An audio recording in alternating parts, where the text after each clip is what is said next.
अंग्रेजों के चापलूसों से भी मुक्त कराएंगे। इस बात को याद रखिएगा, इस बात को याद रखिएगा कि आपने देश के साथ जो खिलवाड़ किया है उस खिलवाड़ के खिलाफ हैं हम।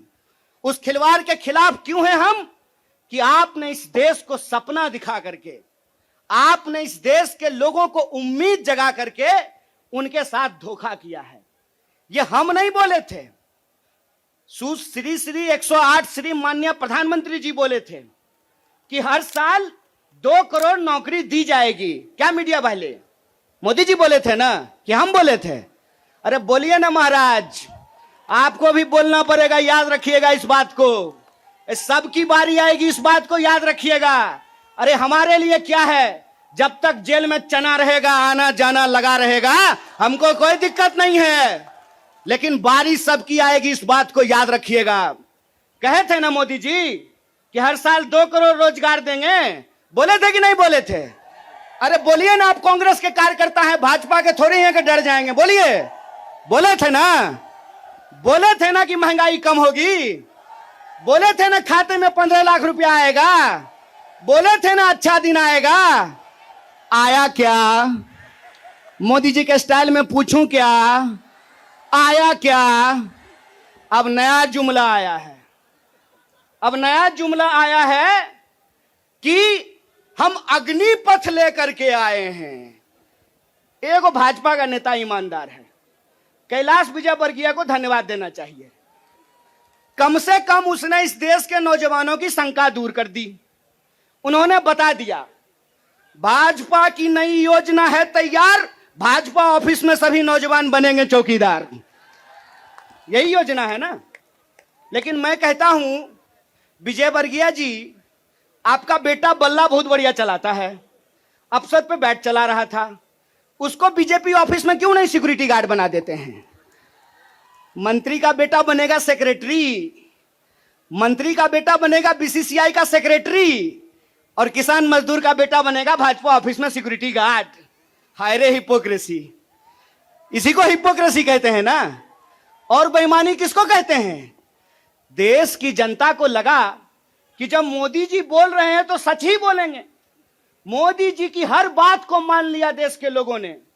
मोदी जी ने कहा दीपक जलाओ तो देश ने दीपक जलाया, मोदी जी ने कहा बत्ती बुझाओ तो देश ने बत्ती बुझाया, मोदी जी ने कहा थाली बजाओ तो देश ने थाली बजाया। सब कुछ किया इस देश ने, लेकिन देश अब तक इंतजार कर रहा है कि मोदी जी जो हमको कहे थे उसमें से एक भी चीज पूरा नहीं किए हैं। और ये देश की जो परिस्थिति है, इस परिस्थिति पे मुखर होकर के हमारे नेता बोलते हैं। इस बात का हमको गर्व है कि सरकार के सामने बिना झुके कोई लड़ता है अड़ करके, तो उसका नाम राहुल गांधी है। उसको डराना चाहते हैं, उसको डराना चाहते हैं, उसको झुकाना चाहते हैं। अरे आप कहते हैं मोदी जी मैं भी चौकीदार, मोदी जी के समर्थन में लोग कहते हैं मैं भी चौकीदार। ये चौकीदार नहीं है, ये देश के ठेकेदार हैं। और ये देश के ठेकेदार कैसे हैं? क्योंकि इस देश के लोगों का, उनके भविष्य को ये ठेके पे कर देना चाहते हैं। ये जो अग्निपथ योजना है, इसकी मोटी मोटी बात आप समझ लीजिए। मैं बड़े ध्यान से सारा प्रेस कॉन्फ्रेंस सुन रहा हूं। प्रेस कॉन्फ्रेंस में सरकार जिलेबी की तरह गोल गोल कर रही है, हर चीज को सब कुछ बोल रही है, सब फायदा गिना रही है। हो सकता है कि कोई भाजपा का मंत्री यह भी आकर के कह दे कि अग्निपथ योजना में शामिल होने के बाद आपका बाल नहीं गिरेगा। जिस तरीके से उसके फायदे गिनाए जा रहे हैं, लेकिन असली बात नहीं बताया जा रहा है। एक सिंपल सवाल है, सरकार को इस बात का जवाब देश के नौजवानों को देना चाहिए। क्या सिंपल सवाल है कि जो भर्तियां हो रही थी वो भर्ती होगी कि नहीं होगी? सवाल नंबर 1। सिंपल बात है, पहले आर्मी में हर साल 75,000 कम से कम लोग बहाल होते थे। बाद में बीजेपी ने इसको घटा करके 50,000 कर दिया, और पिछले 2 साल में, अब तीसरा साल है, 50,000 लोगों को भी भर्ती नहीं की गई। बहाना क्या दिया गया? बहाना दिया गया कि कोरोना था, इसीलिए भर्ती नहीं किए। हाय मोदी जी, कोरोना था तो चुनाव लड़ लिए, बंगाल में जाकर के दीदी ओ दीदी कर लिए, सब जगह चुनाव हो गया, उत्तर प्रदेश का चुनाव हो गया, बुलडोजर बाबा आ गए, लेकिन आर्मी की भर्ती नहीं हुई। यह बेईमानी है कि नहीं है? रोजगार देने में कोरोना है और चुनाव लड़ने में कोरोना नहीं है। और अगर आप बैकलॉग को देखेंगे, 50,000 को अगर मान लें, तब भी 1.5 लाख बहाली होनी चाहिए थी। 1.5 लाख ये बहाली नहीं कर रहे हैं। 1.5 लाख बहाली ये करेंगे कि नहीं करेंगे, इसको ये नहीं बता रहे हैं। ऊपर से ये एक नया योजना लेकर के आ गए हैं। तो एक ना छोटा सा कहानी हमको याद आ रहा है। बच्चा बहुत जोर जोर से रो रहा था, कहा मम्मी दूध पिला दो, दूध पिला दो। मम्मी उसको उठा करके अलमीरा पे बिठा दी।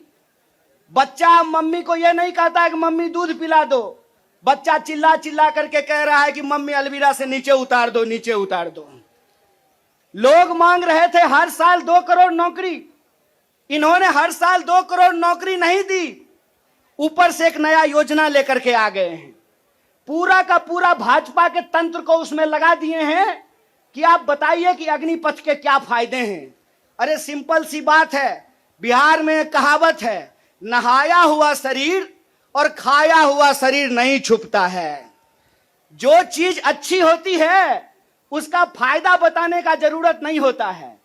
जो चीज में कोई खराबी होती है उसका खराबी छुपा करके, आपके घर पे कोई सामान बेचने के लिए आता होगा तो उस सामान का सब कुछ अच्छा अच्छा ही बताता होगा।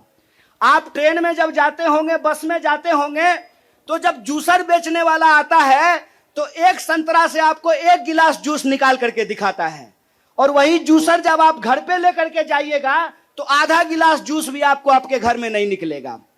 ये जो बेचने की मानसिकता होती है, इस बेचने की मानसिकता के खिलाफ हैं। यह सत्याग्रह 2 लोगों के बीच में है। जावेद अख्तर ने लिखा है, इस एक हमारी एक और उनकी मुल्क में है आवाजें दो आवाज है। एक वो आवाज है जो इस देश को बेचना चाहता है, वो देश के सरकार में बैठे हुए हैं। एक वो आवाज है जो देश को बचाना चाहता है, वो सड़कों पे खड़ा है, वो जंतर मंतर पे बैठा हुआ है, वो सत्याग्रह कर रहा है। और ये सत्याग्रह हम इसलिए कर रहे हैं कि सरकार के झूठ को हम समझ रहे हैं। झूठ क्या है? जो देश को झूठ है कि ये लोग परमानेंट बहाली को बंद करने जा रहे हैं। परमानेंट बहालियां नहीं होगी। अगर ये परमानेंट बहाली करना चाहते हैं तो सिर्फ सेंट्रल गवर्नमेंट में 28 लाख पोस्ट खाली है। ये परमानेंट बहाली बंद करके ठेकाकरण के फायदे देश को समझा रहे हैं। जब भी देश में कोई ठेकाकरण किया जाता है तो सिर्फ उसका फायदा ही फायदा बताया जाता है। जब भी देश की कोई सार्वजनिक संपत्ति बेची जाती है तो उसका फायदा ही फायदा बताया जाता है।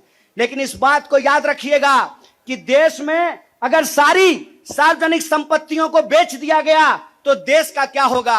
एक बार आप इस बात पे विचार कीजिएगा कि अगर एयर इंडिया नहीं रहेगा, अगर नहीं होगा एयर इंडिया, तो क्या करेंगे ज्योतिरादित्य सिंधिया? समझना है कि नहीं समझना है? आप हमको बताइए कि सरकारी रेलवे नहीं होना चाहिए, सरकारी बीएसएनएल नहीं होना चाहिए, इनके हिसाब से सेना में नियमित नौकरी नहीं होनी चाहिए। जब सब कुछ सरकारी नहीं होना चाहिए तो सरकारी प्रधानमंत्री लेकर के ढोल बजाएंगे? फिर सरकारी प्रधानमंत्री भी क्यों होना चाहिए? सरकारी संसद भी क्यों होना चाहिए?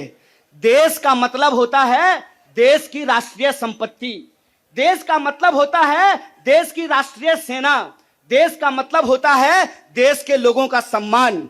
इसीलिए मैं आप तमाम लोगों से यह आग्रह करने के लिए आया हूं, कांग्रेस पार्टी की लड़ाई सिर्फ अपने नेता को बचाने की लड़ाई नहीं है। कांग्रेस पार्टी की लड़ाई इस देश को बचाने की लड़ाई है। वो देश जिस देश को गांधी ने बनाया है, जिस देश को नेहरू, मौलाना अबुल कलाम आजाद ने बनाया है, उस देश को बचाने की लड़ाई है।